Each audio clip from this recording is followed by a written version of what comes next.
Olá, sejam muito bem-vindos a mais um episódio do podcast Conta com a Gente do Tribunal de Contas do Estado do Tocantins. E este episódio é mais que especial.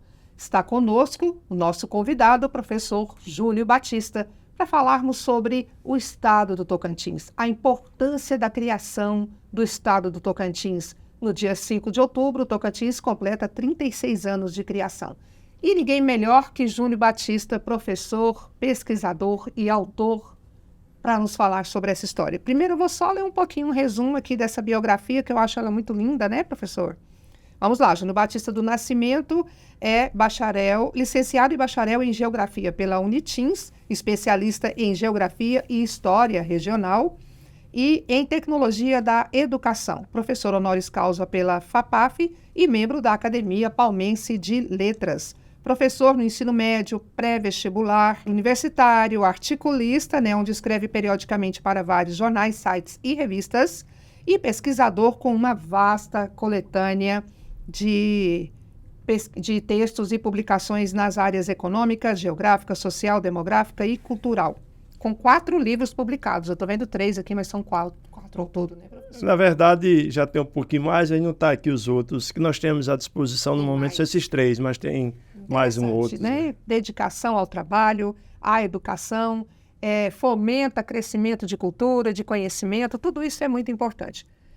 Vamos começar então, professor. Primeiro, muito obrigada por aceitar o nosso convite aqui do podcast Conta com a Gente. Eu é que agradeço estar aqui nesse trabalho maravilhoso que vocês têm feito, que eu tenho acompanhado, e obrigado pelas suas palavras aí, e a gente está aqui na luta, desde o início de Palmas, desde o início do Tocantins, apaixonado por esse estado, pesquisando, escrevendo e labutando, como a gente sempre fala. Então, eu vim do Rio Grande do Norte, da cidade de Martins, onde eu nasci, depois morei em Mossoró, a cidade do Sal, né? E aí vim muito novo para cá, cheguei aqui em 1990, né, em Palmas, e aqui eu me apaixonei por Palmas e pelo Tocantins. E tive a oportunidade, eu sempre falo de 2 coisas, trabalhar em 2 órgãos que me ajudaram muito nessa labuta para escrever, que foi o CEPLAN, Secretaria de Planejamento, e no SEBRAE, andando pelo estado, convivendo, pesquisando, aprendendo. E o segundo ponto, que ainda foi mais bacana ainda, que é a sala de aula, que meus livros são feitos em sala de aula. Então eu peguei o conhecimento que eu adquiri nessas andanças e o conhecimento de sala de aula e fez essa mistura. Carro-chefe é o do Tocantins, que nós estamos na 10ª edição. Nós temos também o de Palmas, que nós estamos na 3ª edição, é um único livro que fala da história do município, tem o de Barrolândia, tem de Conceição do Tocantins, tem sobre o Cerrado, tem de Questões, então uma vasta coletânea. Mas o carro-chefe mesmo são esses 2 livros aqui, o do Tocantins e o de Palmas. Tocantins, História e Geografia, né? É um livro muito... Os 2 são muito utilizados em base de estudos para concurso público, né? Isso. Já são conhecidos por isso, né? Então, eu primeiro para trabalhar nesse segmento do ensino médio, né, que era a minha vivência, sala de aula do ensino médio para vestibular e concurso, essa é a minha vivência. Vamos falar um pouco, voltando lá no tempo da nossa história, da história do Tocantins. Era uma necessidade real mesmo a criação desse estado? Muito boa pergunta, né? Eu até ia falar que foram 3 bases para escrever um livro. Uma foi a vivência, como eu já falei, no estado, conhecendo. A segunda em sala de aula. E a terceira, que nós não falamos e vamos falar agora, que são as leituras que eu fiz, né? Contato com livros, com documentos antigos, né? E com relatos, pesquisando, né?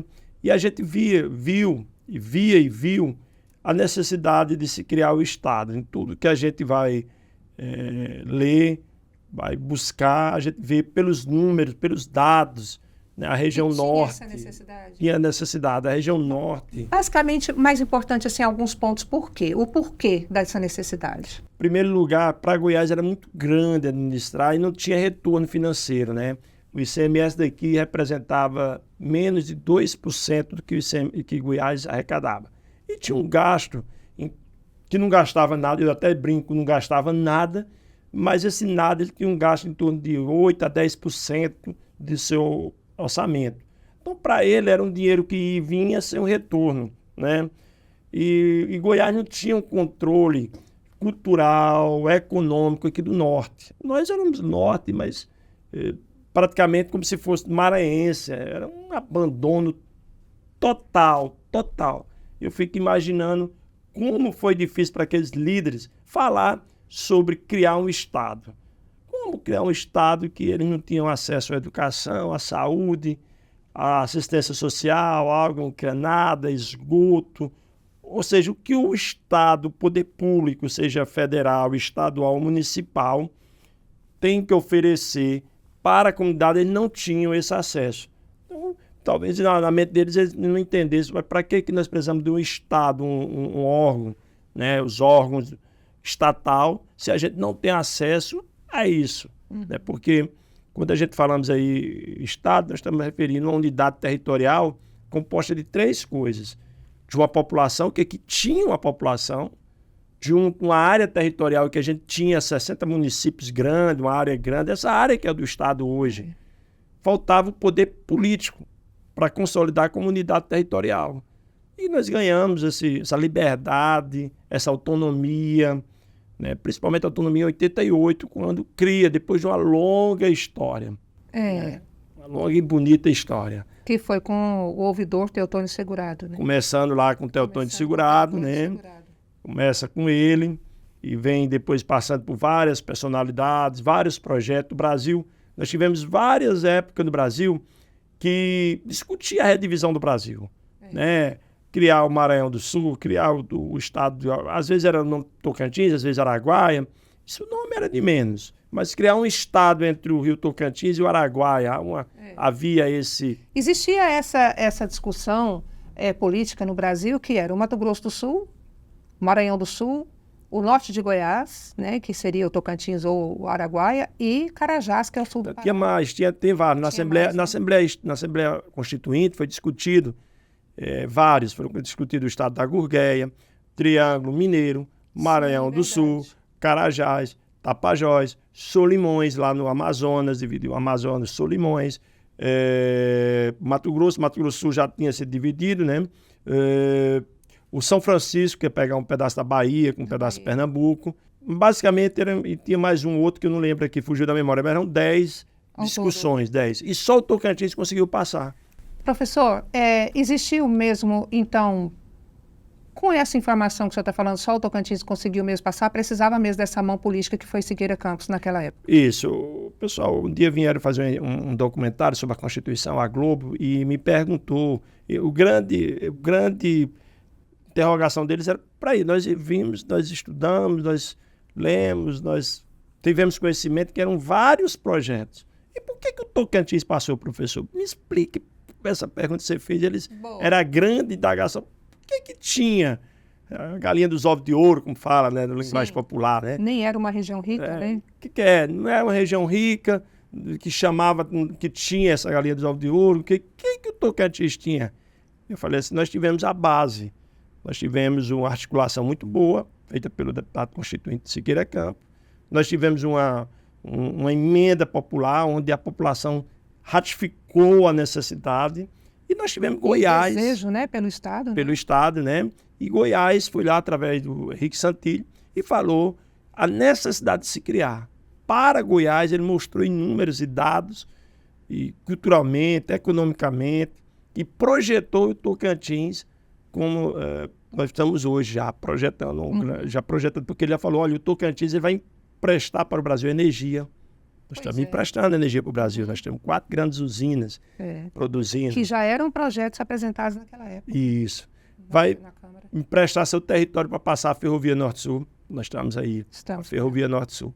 Vai emprestar o Tocantins através do agro. Hoje é um grande celeiro do agro.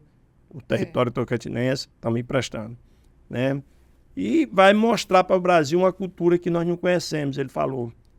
Isso era Henrique Santilli, então governador do estado de Goiás. Em 88. A favor da divisão do estado. E ele acertou. Eles não conheciam Capim Dourado, eles não conheciam o Amor Perfeito, eles não conheciam o Xambari, eles não conheciam os nossos índios, a nossa cultura, o Richocô, os carajás, as danças, Os quilombolas. Os quilombolas. Não conhecia. Ele não conhecia os quilombolas. Ele não conhecia ainda o Divino, até que conhecia, porque também Goiás faz muito sucesso, a festa do Divino, né? A festa... Mas não era conhecido como é hoje, né? Não era conhecido, por exemplo, Goiás tem lá das Cavalhadas, lá de Pirinópolis, mas não conhecia de Taguatinga. A de Taguatinga é maravilhosa, linda. Não, eles não conheciam. É. Estava escondido isso. A única coisa que eles conheciam, que eles lutaram, foi em 87, antes da criação do Tocantins, na atividade ser tombado pelo patrimônio histórico. Foi um presente que eles lutaram. E a Ilha do Bananal, que eles nos deram de graça, né? Maior ilha pluvial do mundo. Maior ilha, riqueza imensurável, incalculável. Ele não conhecia o Cantão. Ele não conhecia o Cantão, como é um berçário de vida. O Jalapão. Aí chegou no ponto, nem sonhava do Jalapão, porque se ele sonhasse dessas riquezas que nós acabamos de mencionar, cultural, econômica, ambiental, talvez eles não tinham feito. Professor, então talvez esse governador Henrique Santillo do estado de Goiás nem falaria em divisão se ele conhecesse essas riquezas naquela época. Ele e os demais, né? Porque ele, na verdade, foi embebedado pelo discurso do Goiás todo, né? E, na verdade... Que considerava isso aqui um peso. Morto. Peso morto. Não era chamado de, né, politicamente ali, entre eles, a classe política, o Corredor da Miséria. Corredor da Miséria, chamava essa região que ficava na mais direita do Rio Tocantins, que é a região onde está Porto Nacional, é a região onde está o Jalapão, Natividade. Todo o Sudeste. Todo o Sudeste. Divisão com a Bahia, as Serras Gerais. As Serras Gerais. Eles não conheciam as Serras Gerais. Pois é. Além daquele potencial agrícola, hoje é um potencial turístico enorme, um dos maiores aí. E o Cantão, eu volto aqui, que é um berçário de vida. É verdade. O que é o berçário de vida? Caiu recentemente no concurso, muitos alunos não sabiam. Eu sempre falo, olha, Responda. Cantão é um berçário de vidas. No Brasil, nós temos raros locais de reprodução animal. Nós temos Fernando Noronha, nós temos o Pantanal, nós temos o Cantão, está nesse rol. Se bem que eu não sei até quando o Pantanal vai ser, né? Depois dessas queimadas. Que tristeza. Né? Mas o Cantão conseguiu ficar intacto nessa última jornada. Professor, assim, conversando com o senhor, a gente entende o quão rico é isso aqui.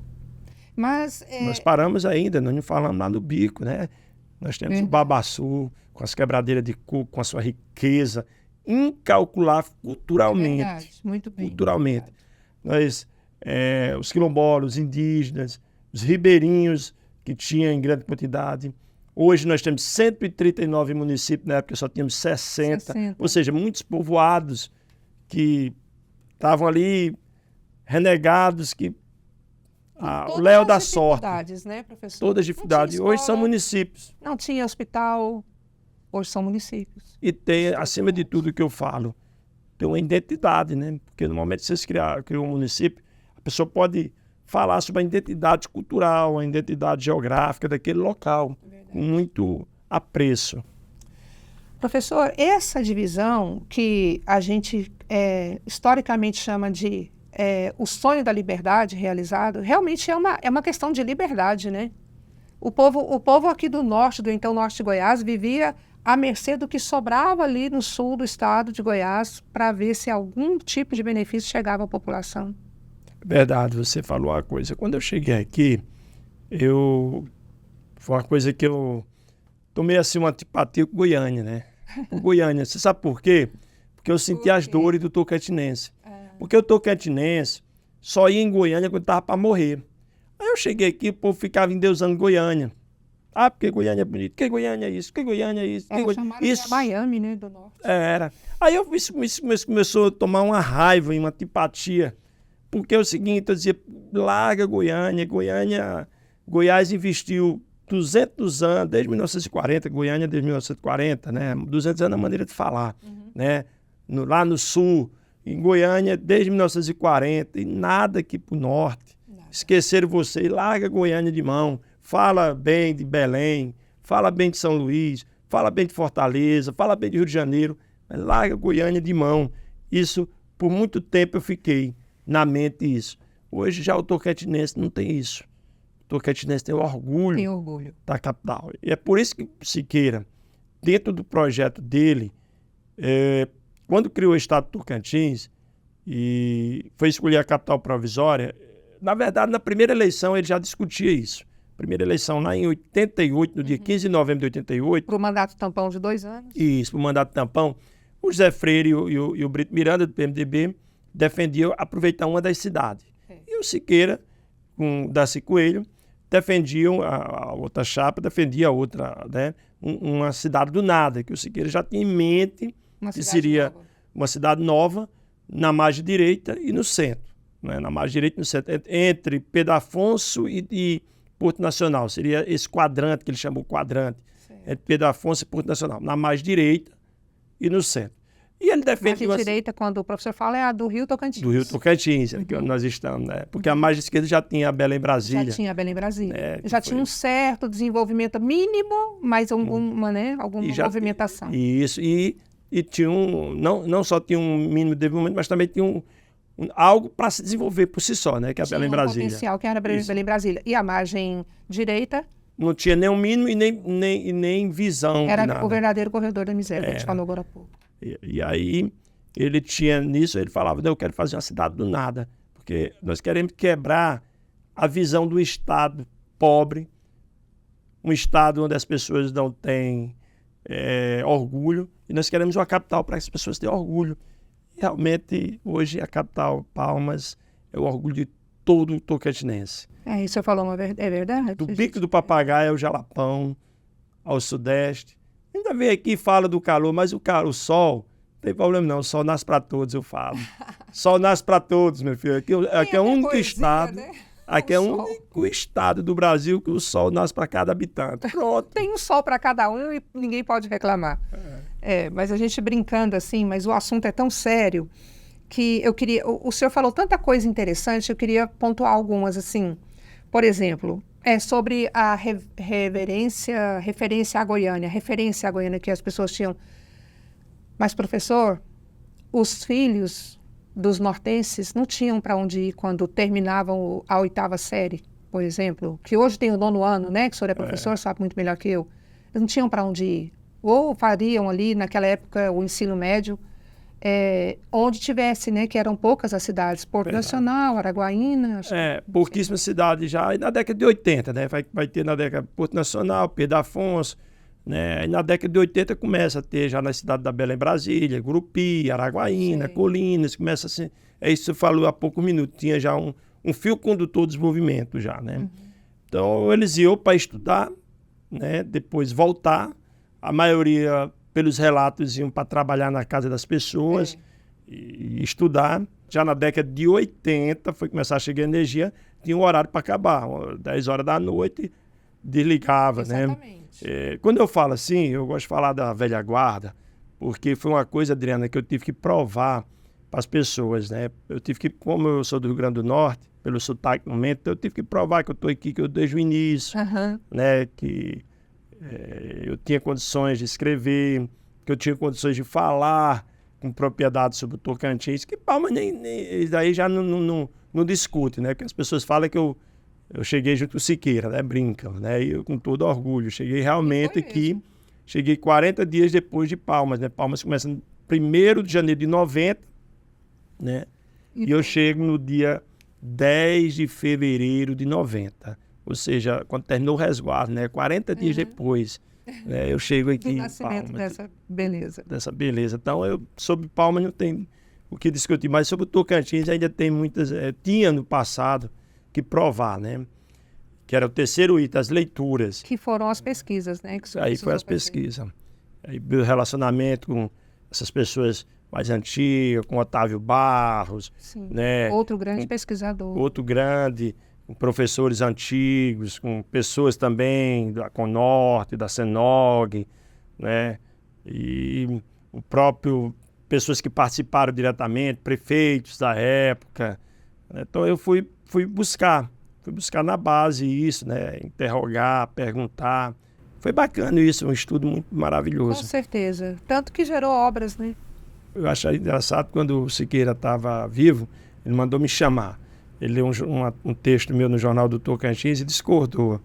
Aí o Elcio Mendes foi lá me procurar e disse, o governador quer conversar com você, quer tomar um café. Disse que pegou um texto lá teu, não gostou não. Falei, mas que bom que ele não gostou. Ai, olha, que coisa boa. E tomou o café? Tomamos café. E conta pra gente o que era. Aí ele... sobre a questão, porque eu falei no texto sobre a questão das criações dos municípios, né? E eu discordei de algumas coisas lá, né? E ele tem todo... Eu achei bom, aí ele falou. Falei assim, o objetivo foi feito, era para chegar até você discordar e me chamar, ué. E aí que eu tô ouvindo a aula, fiquei só ouvindo. O que eu vou discordar dele? Só ouvir, só ouvir, aprender. Só ouvir e aprender. Eu falei, o objetivo era esse mesmo, chegar até você discordar e me chamar. Cumprir o objetivo, não tem mais nada. A gente sabe que, historicamente, são vários personagens que contribuíram para que esse sonho fosse realizado, que é a libertação, divisão do Estado de Goiás e a criação do Estado do Norte de Goiás. Mas essa vontade política, a dedicação, a abnegação dele política foi muito importante, teve um peso muito grande, né, professor? E até na hora da escolha, né? Goiás, ele queria Campos Belo, né? Ele queria Campos Belo. E lá o pessoal de Campos Belo não queria vir para cá. Então ele fez uma jogada maravilhosa. Na divisão ali? Na divisão. E ele bateu o pé para Campos Belo. Quando ele viu que ia ter discordância, o que ele falou? Então Araguaçu vai ficar toda para nós, consequentemente a Ilha do Bananal fica toda. Então ele queria era isso, uma negociação só. E nós ganhamos. Araguaçu, uma riqueza. Hoje é o município que tem maior rebanho bovino do estado. Maior rebanho bovino do estado. Se caísse um concurso, você perde. Você ia botar Araguaína. Araguaína, não. Araguaína é uma cidade do boi gordo. A região de Araguaína é gado de engorda. Sim. A região de Araguaçu é gado de cria e recria. Consequentemente, o município, toda a região de Araguaçu ali é Lagoa, Formoso, Araguaçu, Sandolândia, região de cria e recria, o sudoeste e sul do estado. Cria e recria. E, consequentemente, o município de Araguaçu que tem o maior rebanho. Já a região de Araguaína, aqueles municípios próximos a Araguaína, são municípios para gado de engorda. Certo. Então, fica aí a maior rebanho, Araguaçu. Professor, você me lembrou agora também que a gente também ficou com o Formoso, né? Aquele projeto grandioso que foi criado ainda lá quando era Goiás. Foi a única coisa assim que... Para arroz irrigado? Arroz irrigado é outra coisa que lá no texto da Constituição, no último parágrafo do artigo 13, ficou um último parágrafo, fala o seguinte: fica o estado de Goiás isento de pagar dívidas contraídas no novo território. Ou seja, em outras palavras, Goiás não era obrigado a pagar dívidas contraídas no novo território, no território do Tocantins. Mesmo que fossem dívidas da época que eram Goiás. Sim, que é, no caso, o Projeto Formoso, que foi financiado e tudo. Era a única dívida, né, que tinha. E quem ia pagar? O Tocantins? Não, o Tocantins nasceu pobre, devendo não ia dar certo. A União, fica a cargo da União pagar isso. Então, ficou a cargo da União pagar esse legado aí, que eu sempre vou dar exemplo, eu falo assim, se fosse uma ponte, uma estrada, mas nós não tínhamos. Porque asfalto nós só tínhamos a Belém-Brasília e 200 e poucos quilômetros de estrada estadual, só. Ligando alguns municípios. Ali de Cristalândia e Porto Nacional, a BR e Cristalândia. Só tinha esses dois lugares.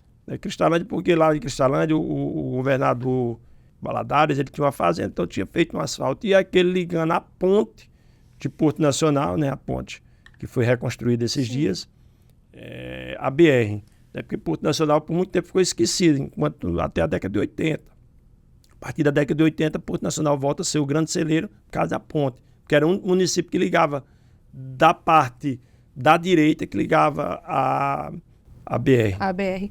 Professor, e a divisão fez tanto bem que todos os municípios que já existiam e os que foram criados desenvolveram, né?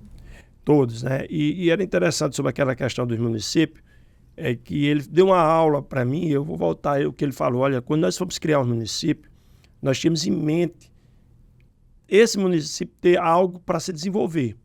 Aí deu exemplo, para usinas hidrelétricas. Lajeado, nós criamos pensando na usina. São Salvador, na usina. Arguianópolis, pensando na usina. Tem mais uns bandeirantes, uns municípios lá perto de Arguianópolis, né? Na usina. Projeto de irrigação, Lagoa da Confusão, Itaguatins, Itapiratins, perdão. Itapiratins, que tem um projeto chamado Gurita lá. Aquele do Sudeste, Manuel Alves. É lá em Porto Alegre, Manuel Alves, que é lá em Porto Alegre. Porto Alegre. Porto Alegre e Dianópolis. Então, ele pegou Porto Alegre para se desenvolver. E assim, turismo. Qual é a ideia? Mateiros, São Félix, né? Então, ele enumerou vários pontos. Isso Siqueira no café com o senhor, me explicando. Que era tudo estratégico. Tudo estratégico. Alguns que não tinham potencial, você pode estar perguntando, professor, mas Oliveira de Fátima não teve nada. Mas tinha Belém. A Belém Brasília. A margem da BR, a beira. A própria Belém Brasília é um indutor de desenvolvimento, como você falou no início. É verdade. É um indutor de desenvolvimento. Então, assim, o que não tem um projeto econômico, mas tinha a BR, ou era estratégico. Por exemplo, Talismã. Era estratégico para a gente ter controle de divisa. Controle da divisa, Talismã. Talismã, além da BR, tem a questão do estratégico e controle de divisa. Então, ele enunciou todos. Lá do Bico, municípios pequenininhos. Lá no Bico do Papagaio, município, você nem imagina, como Buriti, Carrasco Bonito, São Miguel, São Bento. São Bento, que está lá. Santa Terezinha. Enunciou tudinho para mim. Tudinho, eu fui notando. Uma verdadeira aula de geopolítica. Que o senhor teve? Eu tive, de graça. Bacana. Além do café. Que bacana. E além de sentar ao lado dele. Da companhia, né? É muito, muito bacana. Eu que assessorei ele por algum tempo na minha vida, eu tenho muito aprendizado também. É muito bacana a gente conversar. E a linguagem dele era simples, né? Simples. Ele não era rebuscado, ele não era aquele político de discurso muito formal. Ele era... E era detalhista. Ele, por exemplo, se ele pegasse um mapa, você pega aqui o mapa do meu livro aqui, ó, o mapa. Se ele pega um mapa e aqui, você já prestou atenção que lá no Jalapão tem o Bico do Papagaio no Jalapão? Sim, isso é muito interessante. É muito bonito. Se ele pegar um mapa, se ele pegasse um mapa e não tivesse o Bico do Papagaio lá no Jalapão... O mapa está errado. Desenhou errado. Errado esse mapa. Tem que ter o bico do papagaio lá no Jalapão. Você pode prestar, se você deitar aqui, ó, é um bico. A gente depois vai dar um close aqui para o pessoal que acompanha a gente no canal do YouTube. Tem gente que não sabe, né, professor? Aqui é o livro do professor Júnior Batista, o mapa do Tocantins, bem definido, e aqui é o bico. É o bico. Por que aqui? Aqui eu encontro, o Matopiba se encontra aí. Você tem aqui o Maranhão, do lado de cá é o Maranhão, o Piauí, bem o cantinho, que são 30 quilômetros, né? Claro que quando no mapa você não vai ver nada, porque 30 quilômetros para um estado não é nada. E embaixo a Bahia. E do outro lado o Tocantins. E aí ele cria as lendas, né? Aquela questão da Pedra da Baliza, que não fica bem na divisa, ele cria uma lenda. Bonito esse desenho aqui. Aqui é o Morro do Segredo, aqui em Lajeado, né? A Serra do Lajeado. Isso. E tem as Serras Gerais, e tem tanta coisa que o professor já falou, tanta coisa bonita, cada lugar de turismo de aventura, ecoturismo, turismo de vivência, tudo isso aqui no nosso Tocantins. Nós fomos premiados, né? Fomos, é verdade. Com 2 rios maravilhosos, né? Aliás, nós temos uma infinidade de rios, mas os dois... Araguaia e Tocantins. Araguaia e Tocantins. E Palmas tem... no município de Palmas não tem o Araguaia, mas na bandeira homenageia o Araguaia e o Tocantins. Bandeira, sim. Com 2 traços na bandeira. Exatamente, os 2 traços, as 2 linhas azuis na bandeira de Palmas, né? Homenageia. Um é o Rio Tocantins, o outro é o Rio Araguaia. O Rio Tocantins economicamente viável, e Rio Araguaia turístico. Turismo e tudo. E também econômico, porque tem o projeto da hidrovia, né? A hidrovia. Do Araguaia e do Tocantins. O que é o projeto da hidrovia? Transformar o Rio Araguaia e o Tocantins em navegável. Para transformar o Tocantins vai precisar das eclusas, que vão construir onde tem as usinas, as eclusas. Para transformar o Rio Tocantins na hidrovia, vai ter que fazer o balizamento, estreitar o rio, porque ele é largo, né? Ele é largo, então tem que fazer o balizamento para estreitar. Por quê? Porque do jeito que está aí, as barcaças vai encalhar, né? Aí tem que estreitar. Sim. Então, esse projeto aí, que é um projeto muito que interliga com a BR e com a ferrovia, né? Isso, para fazer o transporte multimodal. Porque nós estamos aqui no coração do Brasil, né, professor? Isso é uma estratégia. Aqui é o lugar onde pulsa o coração do Brasil. Não é? A gente já fala com muito orgulho do Capim Dourado, fala com muito orgulho do Xambari, fala do Amor Perfeito, fala do Arretiocou. Quem é que não tem o Arretiocou já? Fala do Babaçu, Fala do Buriti. A Ritiocô, gente, é aquela boneca, né, produzida pelas indígenas do Carajá, na Ilha do Bananal. São preciosidades da nossa cultura, né?